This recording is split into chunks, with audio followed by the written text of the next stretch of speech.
Hello everyone, आपल्या YouTube चॅनलवरती सगळ्यांचं स्वागत आहे. जसं की सगळ्यांना माहीत आहे, आज गुरुपौर्णिमा आहे.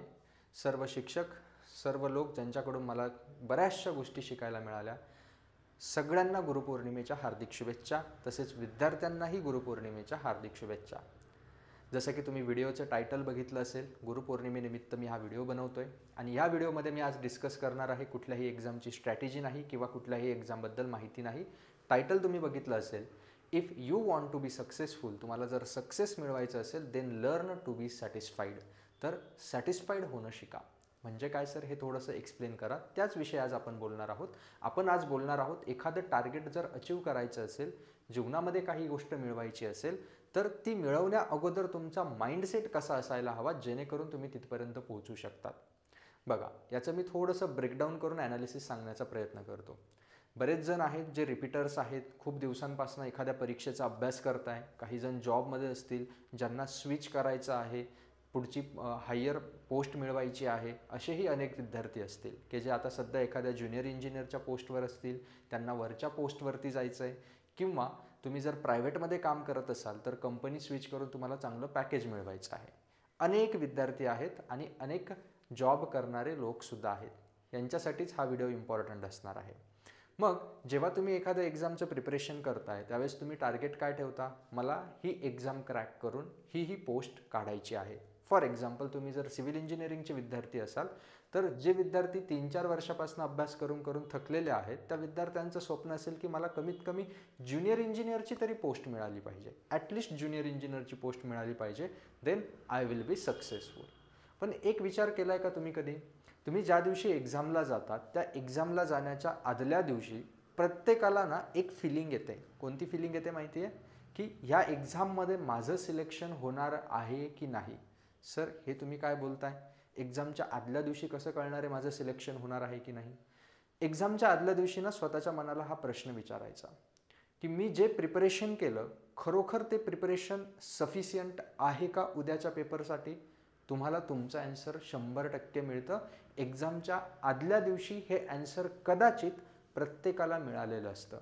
जेवढे पण सिलेक्टेड कॅन्डिडेटसोबत माझं बोलणं झालं, BMC सब इंजिनियरमध्ये सिलेक्टेड झालेले असतील, PWDमध्ये सिलेक्टेड असतील, WRDमध्ये असतील आणि MPSCमध्ये सिलेक्टेड कॅन्डिडेट्स असतील, ह्या सगळ्यांसोबत बोलणं झाल्यानंतर जेवढे सिलेक्टेड कॅन्डिडेट्स आहेत ना, त्यापैकी 90% कॅन्डिडेट्सचं हेच म्हणणं आहे की पेपरच्या आदल्या दिवशी किंवा पेपरच्या अगोदरच वाटत होतं की आमचं सिलेक्शन होणार आहे. असं का? याचं रिझन तुम्हाला सांगतो. जेव्हा आपण अभ्यास करतो, तो अभ्यास करत असताना त्या एक्झामची जी रिक्वायरमेंट आहे, त्या रिक्वायरमेंटला मी सगळ्या रिक्वायरमेंटला टिकमार्क केलं का? जसं मी व्हिडिओजमध्ये नेहमी सांगतो, एखाद्या एक्झामचा अभ्यास करताना, एखाद्या कॉम्पिटेटिव्ह एक्झामचा अभ्यास करत असताना काय रिक्वायरमेंट असते? सिलेबस पूर्ण करणं, रिव्हिजन करणं, MCQ सॉल्व करणं आणि नंतर त्यावरती टेस्ट अटेम्प्ट करणं. आता तुम्ही जी एक्झाम दिली, त्या एक्झामला जाण्याच्या आदल्या दिवशी विचार करून बघा की माझ्या ह्या सगळ्या गोष्टी पूर्ण झालेल्या होतात का? की तुमच्या मनामध्ये एक फिअर आहे. बऱ्याच जर पॅनिक होतात ना एक्झामला, ते पॅनिक होण्याचं रिझन पण तुम्हाला सांगतो. आपण पॅनिक का होतो एखादी गोष्ट त्या डेटच्या अगोदर, एक्झामच्या डेटच्या अगोदर? कारण मनामध्ये कुठेतरी माहिती असतं, नाही यार, ह्या सब्जेक्टचा ना तो टॉपिक अभ्यास करायचा राहून गेला आहे. जिओटेक्निकल इंजिनिअरिंगचं ना स्टॅबिलिटी ऑफ स्लोप्स हे चॅप्टर मी कधी वाचलेलंच नाही आहे. त्याच्यातून क्वेश्चन आला तर ही शंका निर्माण होते. इथून मनामध्ये डाऊट येतो आपल्या सिलेक्शनवरती. मी ना रिव्हिजन तर केलेली आहे, बट MCQ प्रॅक्टिस माझी कुठेतरी कमी पडली आहे. हे एक्झामच्या आदल्या दिवशीच माहिती असतं आपल्याला की मी रिव्हिजन खूप वेळेस केली, रीड खूप वेळेस केलेलं आहे, बट MCQ पुरेसे सॉल्व केलेले नाही.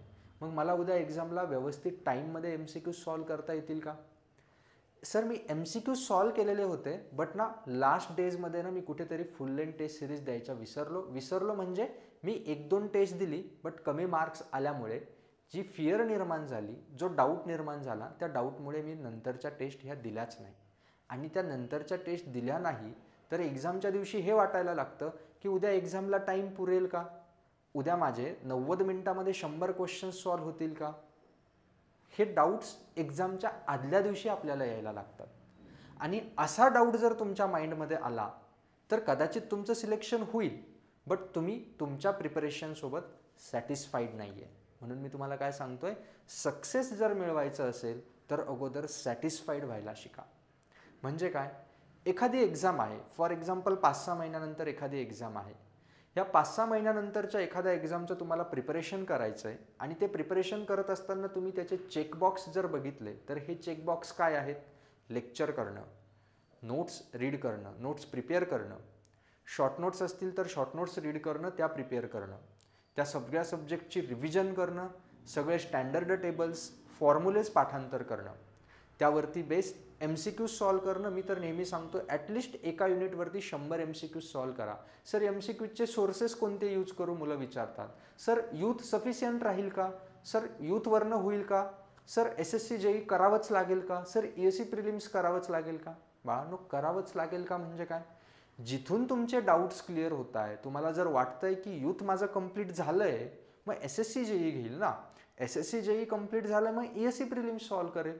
जेवढं तुम्ही जास्त करणार तेवढे तुमच्या कन्सेप्ट स्ट्रॉंग बिल्ड होणार, तेवढं तुमचं सॅटिस्फॅक्शन लेवल वाढणार. एक्झामच्या आधी डाऊट रिमूव्ह करण्यासाठी गरजेचा असतो कॉन्फिडन्स. आणि कॉन्फिडन्स हा फक्त मोटिवेशनल लेक्चर्स किंवा मोटिवेशनल व्हिडिओज बघून येत नाही, तर कॉन्फिडन्स येतो सेल्फ प्रिपरेशनमधनं. जेव्हा तुम्ही विचार करा ना, एखाद्या एक्झामच्या आधी तुम्ही स्वतःला सांगितलं माझं यूथचे सगळे क्वेश्चन्स सॉल्व करून झालेले आहेत, किंवा एखादी दुसरी एक्झाम असेल, मी सिव्हिलबद्दल बोलत नाही आहे, फक्त दुसरी एखादी एक्झाम आहे तिच्यासाठी कोणकोणत्या प्री रिक्विसाइट्स आहेत, त्या एक्झामचे कोणकोणते PYQs अवेलेबल आहेत, मी किती MCQs जास्तीत जास्त सॉल्व करू शकतो. तुम्ही स्वतःला जर सांगितलं मी हे सगळे MCQs सॉल्व केलेले आहेत, इव्हन मी त्या MCQs वरती बेस्ड MCQ सॉल्व झाल्यानंतर त्या एक्झामच्या आधी number of test series attempt केलेल्या आहेत.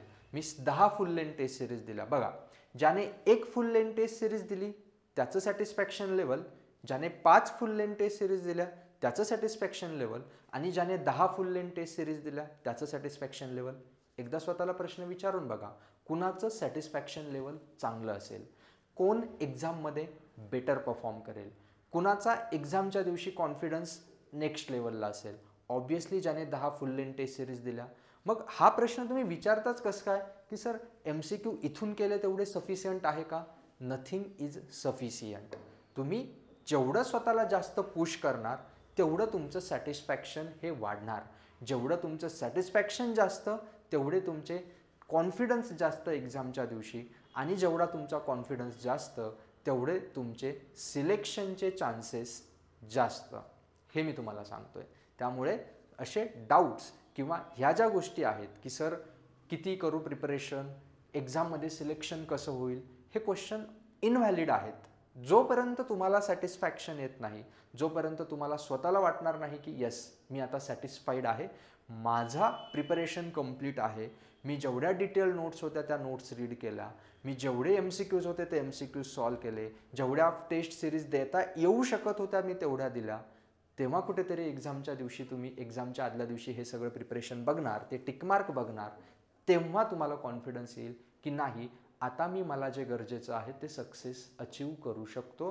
तुम्ही सॅटिस्फाईड असाल तरच तुम्हाला सक्सेस मिळेल. जर तुम्ही डाऊट्स घेऊन आत्तापर्यंत एक्झामला गेलेले असाल BMCच्या आधी की नाही हे राहून गेलं होतं, जनरल स्टडीज राहून गेलं होतं, जनरल ॲप्टिट्यूड राहून गेलं होतं, सॅटिस्फाईड नसाल तर कदाचित तुमच्या सक्सेसवर डाऊट तुम्हाला स्वतःलाच येईल. हे ट्रू आहे फक्त जे विद्यार्थी अभ्यास करताय त्यांच्यासाठी नाही.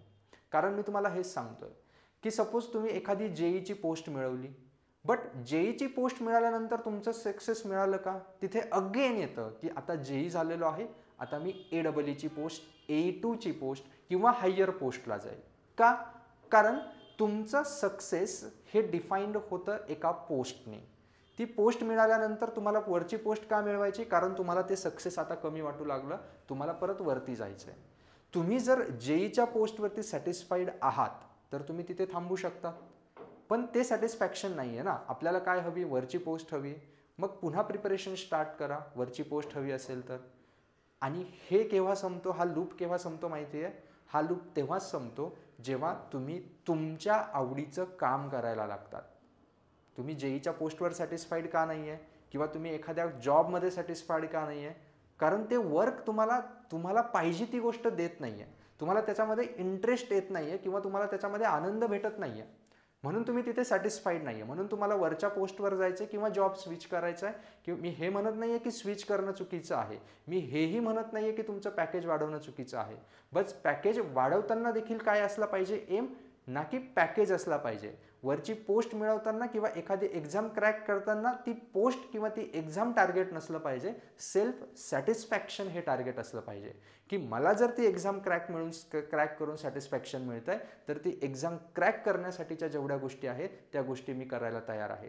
जर मला एखादा जॉब स्विच करून सॅटिस्फॅक्शन मिळतं आहे, तर मी त्या जॉब स्विच करण्यासाठीच्या जेवढ्या कोणत्या गोष्टी आहे, मग त्यामध्ये इंटरव्ह्यू प्रिपरेशन असेल, त्यामध्ये जेवढ्या काही लर्निंग करायची असेल नवीन प्रोजेक्टबद्दल, त्या गोष्टी करायला मी तयार आहे, कारण त्यातून मला सॅटिस्फॅक्शन मिळतं आहे. तुम्ही फक्त जर ती पोस्ट किंवा तो जॉब टार्गेट ठेवून करत असाल तर मात्र तुम्ही जे सॅटिस्फॅक्शन अचीव करू शकणार नाही. म्हणून मी नेहमी सांगतो की जे काम तुम्हाला आवडतं, जे काम करायला तुम्हाला आवडतं, त्या फील्डमध्ये जर तुम्ही वर्क केलं किंवा त्या फील्डमध्ये जाण्यासाठी जर तुम्ही ट्राय केला, तर नेहमी तिथे सॅटिस्फॅक्शन लेवल ही जास्त असते.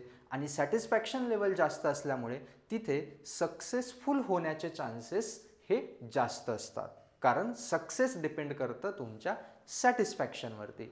जिथे सॅटिस्फॅक्शन लेवल जास्त, तिथे सक्सेसफुल होण्याचे चान्सेस जास्त.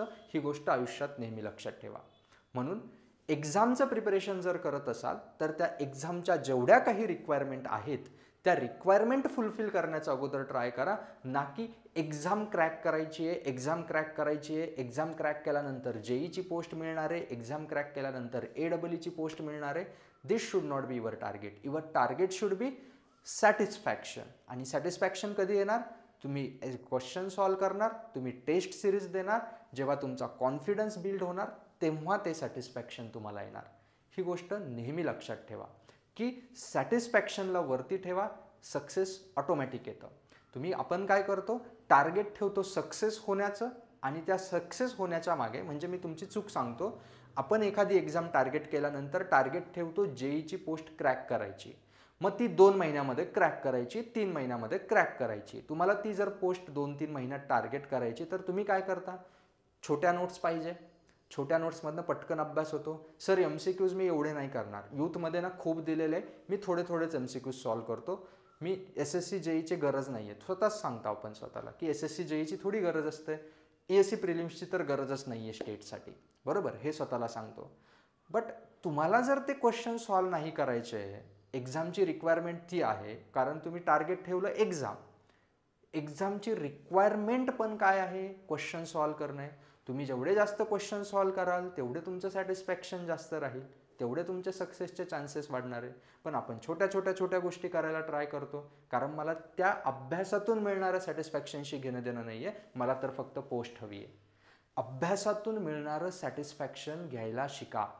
एक सब्जेक्ट तेव्हा तुम्ही थरोली कंप्लीट करतात, एक युनिट कंप्लीट करतात, त्या युनिटवरती रिव्हिजन करतात, त्या युनिटवरती MCQs सॉल्व करतात, आणि त्याच युनिटवरती जेव्हा टेस्ट देतात तेव्हा कुठेतरी सॅटिस्फॅक्शन मिळतं, हे युनिट माझं कंप्लीट झालेलं आहे, या युनिटवरती आता कोणता पण क्वेश्चन येऊ दे, तो क्वेश्चन मी 100% सॉल्व करू शकतो. आणि ज्या दिवशी तुम्हाला हे 100% सॉल्व करू शकतो हा कॉन्फिडन्स येणार, आणि सपोज नाही सॉल्व करता आला तर बाकी दुसरा कोणताही मुलगा देखील तो सॉल्व नाही करणार, कारण माझी प्रिपरेशन लेवल त्या लेवलची आहे.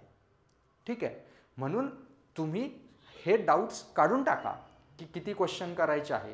जोपर्यंत सॅटिस्फॅक्शन मिळत नाही तोपर्यंत तुम्हाला प्रिपरेशन करायचं आहे. हे ॲप्लिकेबल आहे सगळ्याच गोष्टींसाठी. जिथे तुमचं सॅटिस्फॅक्शन लेवल जास्त तिथे सक्सेस होण्याचे चान्सेस जास्त, ही गोष्ट लक्षात ठेवायची आहे.